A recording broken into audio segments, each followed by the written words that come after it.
Tourist से भरी एक बस हिमाचल प्रदेश के ऊना नामक स्थान से करीब 20 किलोमीटर दूर किसी पहाड़ी के चक्कर लगा रही थी।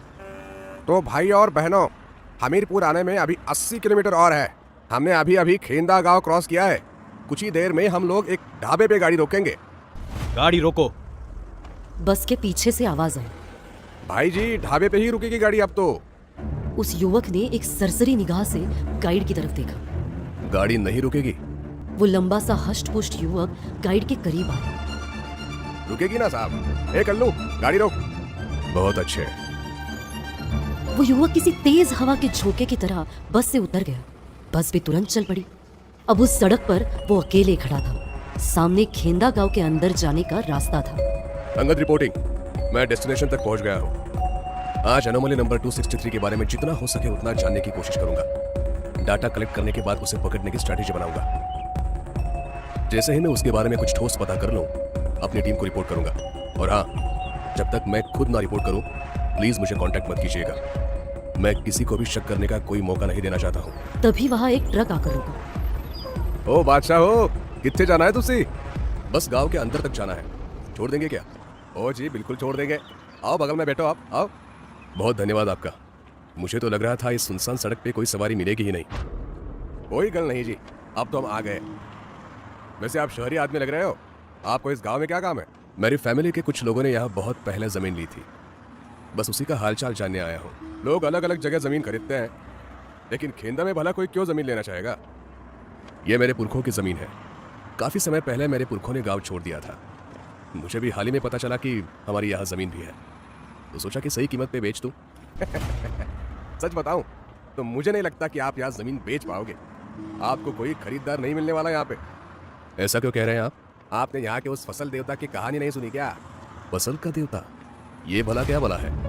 खेंदा गांव की है सालों साल पहले से चली आ रही परंपरा है साहब। गांव के हर परिवार को हर दिन अपने फसल का एक हिस्सा फसल के देवता के लिए जंगल के बाहर रखना पड़ता है।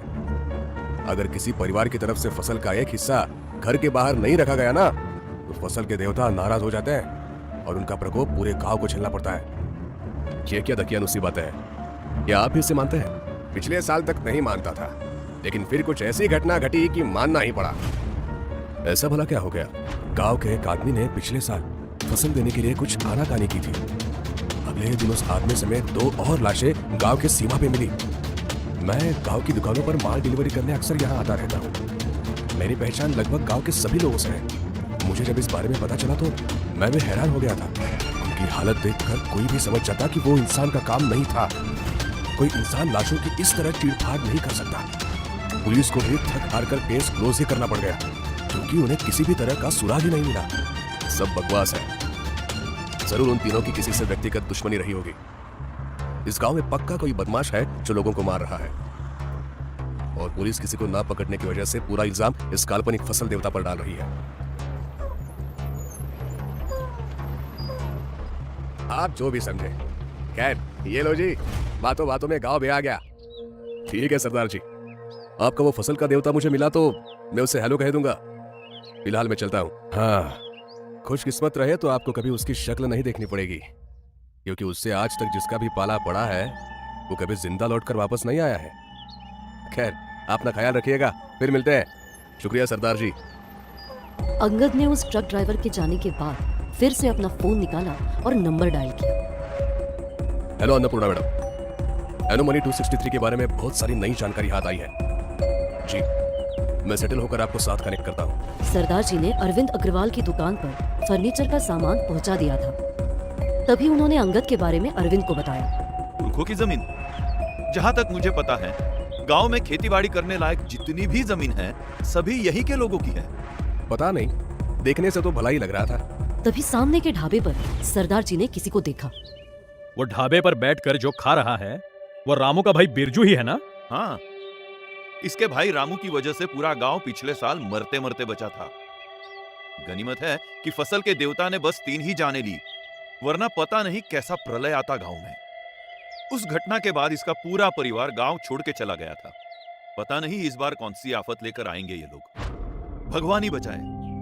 खैर, मैं दुकान के अंदर जा रहा हूं, थोड़ी देर रुके रहो। अपने बेटे को तुम्हारी मदद के लिए भेजता हूं।